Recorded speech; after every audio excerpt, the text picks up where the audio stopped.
afternoon. It's Rolf and Greg Parker. Greg Parker coming to you live from Iron Horse Brewery. I've got America filming. We are on a field trip to the brewery. We wanted to help Greg show off the tap room and share a little bit of the magic that his team does here. I'm fortunate to know Greg a little bit. He is definitely one of the most interesting people I've ever met. And he's going to show us a little bit of what they do here, and we're going to talk about the tap room and so forth. So welcome to Gerald's Live on a Monday afternoon. You guys opened the tap room at what time today? 4. 4. You didn't know there were going to be pop quizzes, did you? Yeah, I'm not even sure that's right. But, and it also, just when you said it was interesting, I felt like standing here saying nothing really. Oh, there you go. Belied that. So I'm already off to a rough start, I think. Well, you know, sometimes people who are silent are more interesting than those who talk, which I might think about a little bit. Yeah. The people that say the least have the most to say, or are most interesting. Yeah. Thanks. I'll be thinking about that this whole Okay. time. Yeah. See what I mean? So again, yeah. We've already brought philosophy into this. It's Rolf and Greg coming to you live from Iron Horse Brewery. We're going to share a little bit about the tap room. Certainly a beautiful afternoon to take advantage of it. Yeah. They have outdoor. You can share a little bit. I noticed you have your own cornhole things. What are they called? Games are up. Yeah. Cornhole boards. There you go, boards. Yeah. I knew that. The bags are filled with corn, hence cornhole. Dude, see? Interesting. Yeah. So this is where some stuff gets made? Yeah. Can we like peek in? Sure, let's do it. How far can we go? Well, let's find out. Watch out for forklift. So, wow, check this out. This is like huge. Yeah, They're not making our scale. So how many heads or cans or what is in there?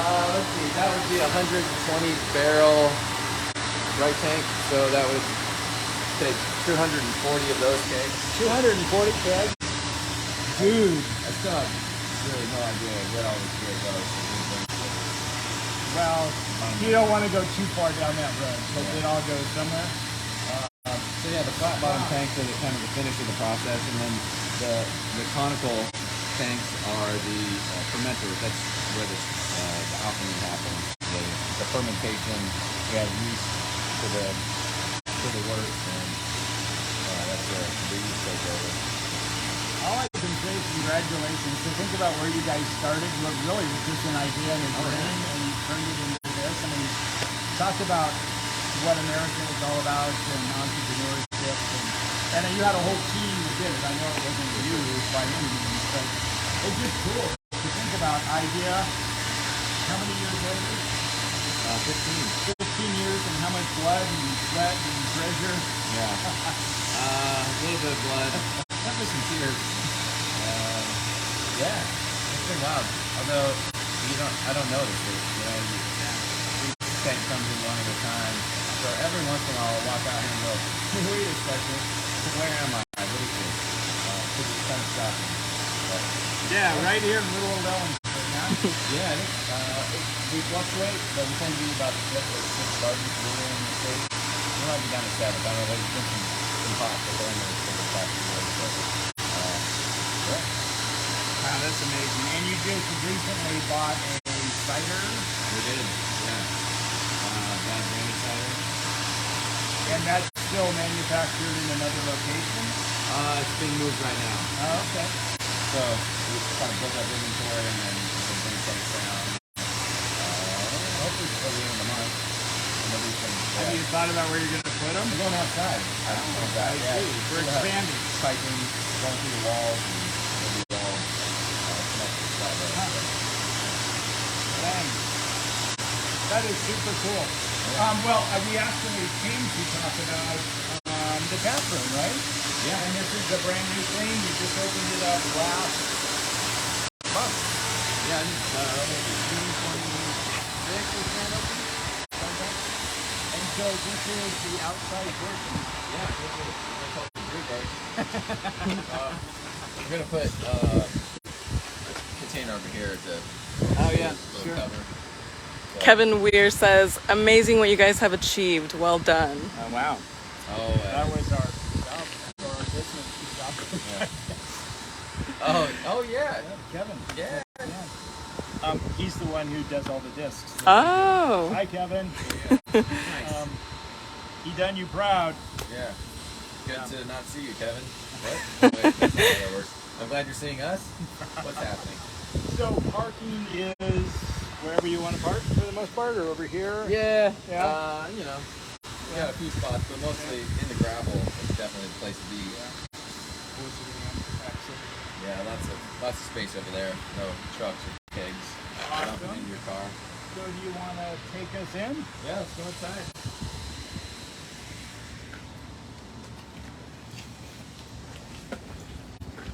Dun dun dun. Nothing makes me feel like sensitive to what's not finished than knowing it's being broadcast. Well, You know what I mean? good. We're glad to help get things moving on. Yeah. And I mean, if you guys had seen this before, this used to be your office was right there, right? You can still see the outline of the wall on the floor. Oh, it's like Gerald's. And this is where, Yeah. Like this was where the wall was attached. right? And I used to have a view out the window with a tree, and it was lovely.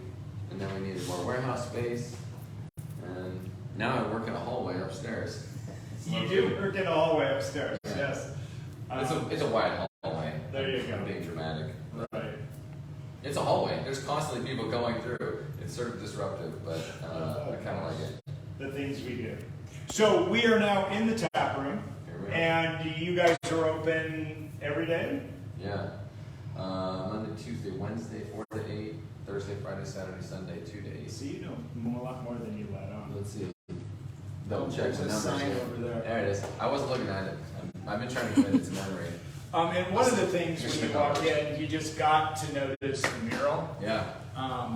This is done by Justin Gibbons and Will Bowe That's right. from Punch. Yeah. My favorite thing was I came in and Justin's down here like this. And he's not kidding. I saw them work on this, and I mean, I would go insane. It was unreal. And Yeah. I'd taken it for granted. I think I told you this, but I just had them do most of our work, and so that's what I've known. I'm like, oh, that's good work. And then when I saw them doing that, I was like, wait a second.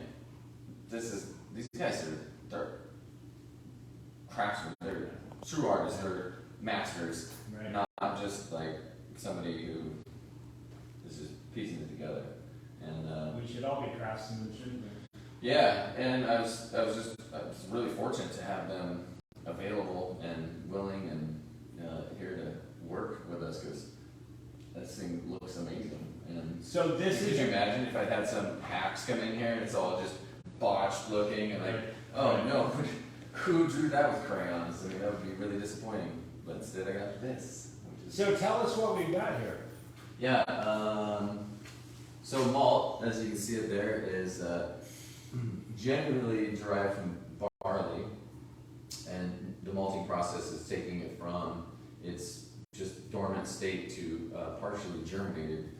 The benefit there is that then the enzymes that are already present in the seed become activated through the malting process. And then we bring it in and we mix it with hot water. That's the mashing. So we crack it, the kernels, and then the enzymes get reactivated. And those enzymes break down the complex carbohydrates into simpler sugars, which are what yeast need to consume to create alcohol and CO2 and some of the other amazing flavors and aromas that show up in beer. So, yeah, so we mill the barley. And you do that here. Yeah, so the barley gets handled at the malting facility before it gets here. So we don't malt, very few brewers do. It shows up that way. So we mill it and then make it's kind of like oatmeal. It's like a hot porridge and it smells so good. I came in this morning and it was just wafting through the brewery. It never gets old. It smells so good. It's like oatmeal with brown sugar in it. It's Can you eat it? Mm-hmm. Yeah, it's a little husky. The barley, like wheat's a naked grain, so it doesn't have the husk around it, and that's why wheat beers they're rarely 100% wheat because the water won't run off. So the barley husk actually acts as a filter bed for the mash. Because once we've made the oatmeal, well, then we want to take the liquids away from the solids, because obviously beer does not have solids in it. That's the lautering process. I think lautering is a word that basically means filtering. So yeah, separating solids from liquids, and then it heads to the kettle for boiling, which a variety of things happen there. Isomerization of hops, so we're extracting the aroma, flavor, and bitterness from the hops. Some coagulation of proteins and other things, as well as sterilization. This was key, throughout history when water wasn't as safe to drink. Well, beer was, because it was boiled, and then after fermentation, it takes a pH, I think, of about between 5 and 5.4, which no known pathogens can live at that pH. So beer is safer than water. So I just got to stop right here. Yeah. We've had a history lesson, we've had a science lesson, and we're less than 10 minutes into this. Dude. Tell me he is not interested. It's not me, it's beer. It's so awesome. And people will push back, like the heavy science people will always push back when I say there's a little bit of alchemy and magic in the fermentation, but from what I understand, there's still a part of the cell division of yeast that scientists don't understand. It just it just happens. And surely there's an explanation, but right now it's magic, so I'm sticking with it. So yeah, that's fermentation. So after boil, we cool it's called wort at this point, so it's like a super, well, depending on how strong the beer is going to be. Alcohol is determined by pounds of grain to gallons of water. More pounds of grain to the same amount of water will give you a higher alcohol potential. So that's the wort, that's the sweet liquid. Irish Death Wort is so good. My kids used to come into the brewery, and we had this thing called a grant. So when it was running off the ladder ton, it would gather in this vessel, and you had access to it. And like the first runnings, the first wort of Irish Death it's so sweet, it's so good. So they dip little spoonfuls out. We're pretty sure that was all legal. 100%. 100%. 100%. You heard it here. Pre-fermentation. There so you go. Zero alcohol. So yeah, that was hot liquid. That was, at a ladder ton, it's 150 probably, and then it boils, so obviously 212, and then we cool it to 70 degrees, which that's for ale temperature. So most of our beers are fermented 68, 70 degrees.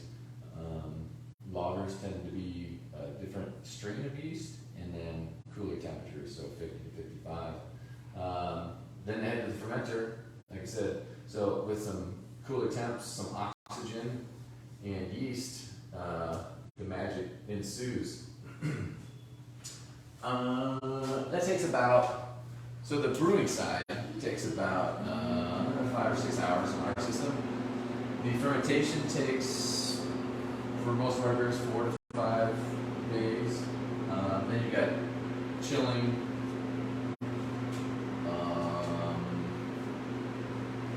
What am I getting at? That helps things drop out. That sends the yeast into dormancy. They get cold and they go done. Then it goes through a centrifuge, which is a big separator. Weiner's probably has an old one sitting around a bit where they like a cream separator. Yeah, Corey talks about that. Does he? Yeah, the separator. Yeah. So separation, that's the deal. And then from, so that's for clarification, getting some of the bigger solids out and some of the things that we don't want in the finished product. And then on to packaging. So pigs, cans, bottles. Hey, Greg, you were wondering where your beer goes? I think it's right here. Just Oh, that's great. Thank you. I appreciate you sharing. What a great teaching tool you have available. Yeah, funny. Right This is here. the first time I've done this, actually, with this. Well, here I'll show. Yeah. So tell us about this. Yeah, this is really another just last minute. We were gonna bring our old kegerator in here, and they had 5 taps, and I was like, man, that just doesn't seem like enough. So through Hail Mary, like 3 weeks before the opening, like, we need 16 taps on the wall, which is when I planned to do that. Numerous people asked me, "What are we gonna put on tap? You know, how many beers?" I'm not really sure actually. And somehow there's 2 gaps right now, but there's actually kegs back there for it. So. And so are some of these what you called experimental when I was looking at the website? Yeah, like we would call them pilot beers. So the one on the far right is Rodeo Queen. It's an imperial stout. It's delicious. So that's a pilot, small batch.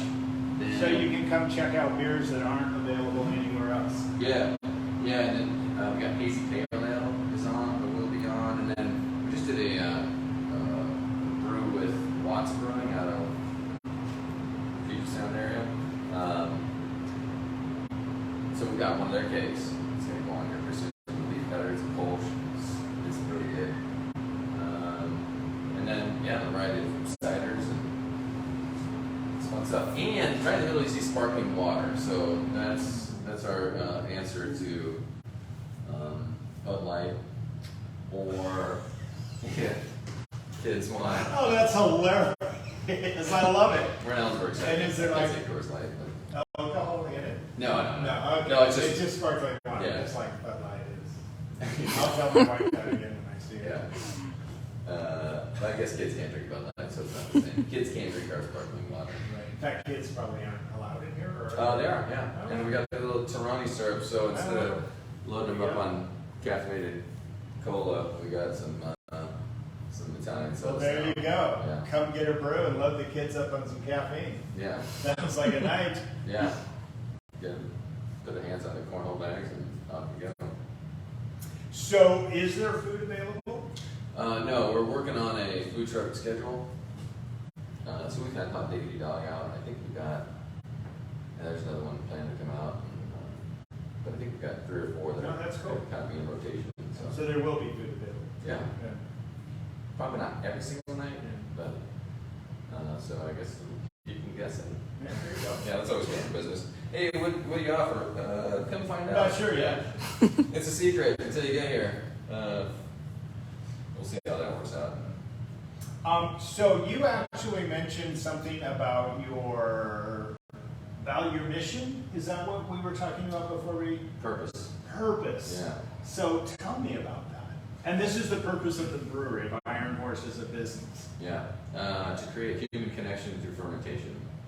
And then when you stopped me was when I was about to talk about the magic or alchemy of fermentation.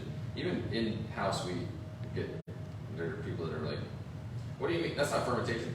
Anyways, I'm taking a broad view on fermentation, which is, sort of an alchemical process where, we take barley and water and hops and then add yeast, and it's nothing like what we started with. It's a new thing. It's beer. The way that we go out in the world is to do the same thing, is to change, to add some mystery into something, add something that might not have been predicted or isn't typical, and come out with something else. And in the interest of creating connection, we felt it actually big during COVID when the production team was here. They were doing their thing, man, they were grinding away, and everybody else just gone, and I feel bad. I feel sad for. I know I wasn't supposed to be here because I was not production, but it just felt bad. And so looking back, it really put a fine point on how much connection is vital to feeling good daily. Yeah.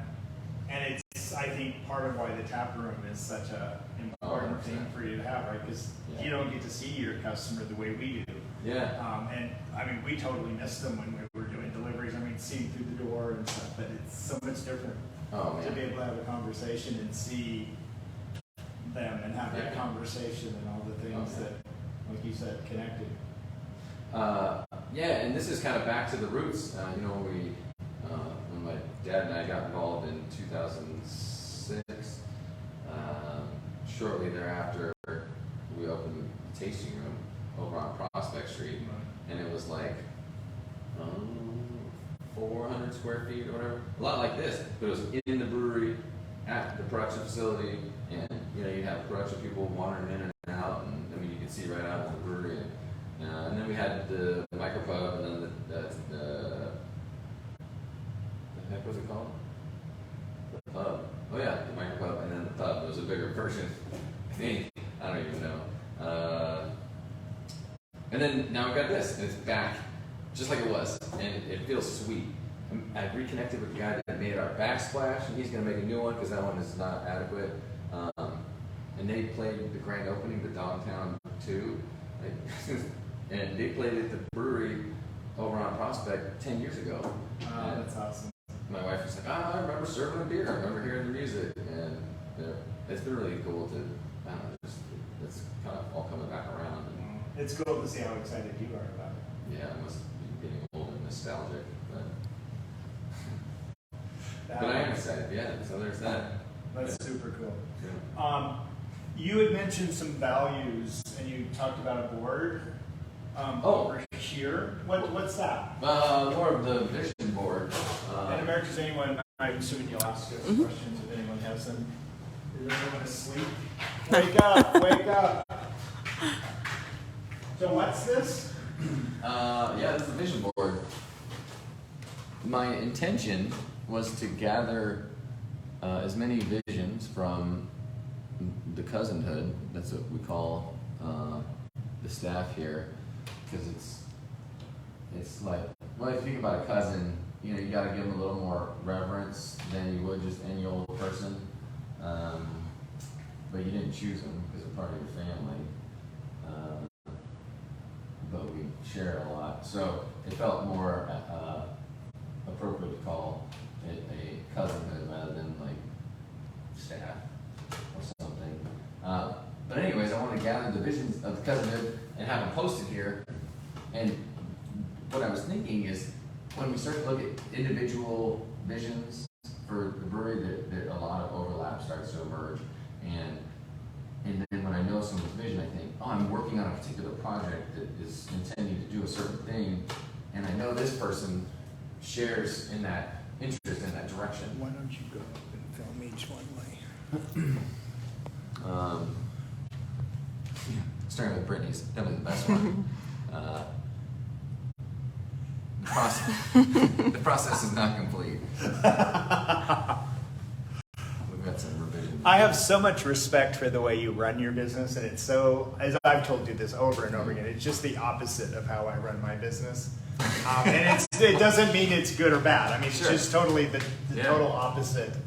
And we think it's really important not to say staff and employees. We say team, but you've taken it to cousinhood. Yeah. I mean, that's really going to that nth level that you tend to take things, which I think is just really cool. It's a little weird. That's what... I think it makes people uncomfortable at times, but... Yeah, but that's what's good, right? I mean, people in their comfort zone, what fun is that? It's when, you know, people stretch themselves. That's where the magic happens. That's where the alchemy happens in relationships. Oh, look at me. Yeah. That's so cool. So everybody who's at work, you should go ask your manager, your boss, when you're going to get a vision board. Yeah. Yeah, and then if they say, I don't know, what value does a vision have? I would completely understand that. I swear to God, 3 years ago, I was like, I don't even know what a vision is or means or stands for. And then I think 6 months ago, it just whacked me upside the head. And like, wow, this is really important. But it's also impossible to create a vision for an entity that everybody comes to the door is going to be excited about. And I think, or it's impossible for me. Right. And I thought, well, why don't we try to embody or grow toward multiple visions? And there's so much overlap. There's so much, like, they're unique and individual, but they're not like vastly different by any means. So it's, I don't know, I feel like it's actually a useful tool for decision making personally, and then how do I go connect with people and where, for what reason. So I gotta go rank some more people, because we got like 30 people that work here. What's this? 17? About 12 visions. A work in progress.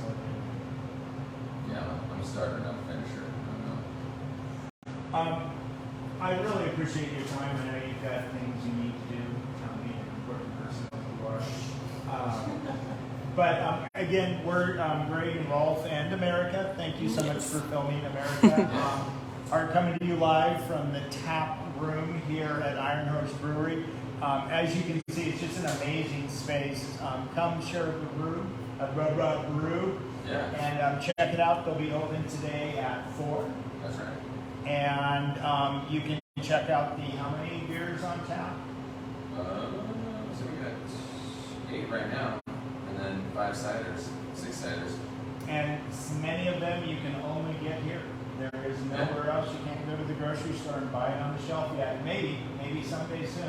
Yeah, many of them are, they're looking into the future. They're not there yet. A vision. Yeah, that's right. Pilot vision. Well, thank you, everyone. We appreciate you joining us, and I hope to see you down here at the tap room.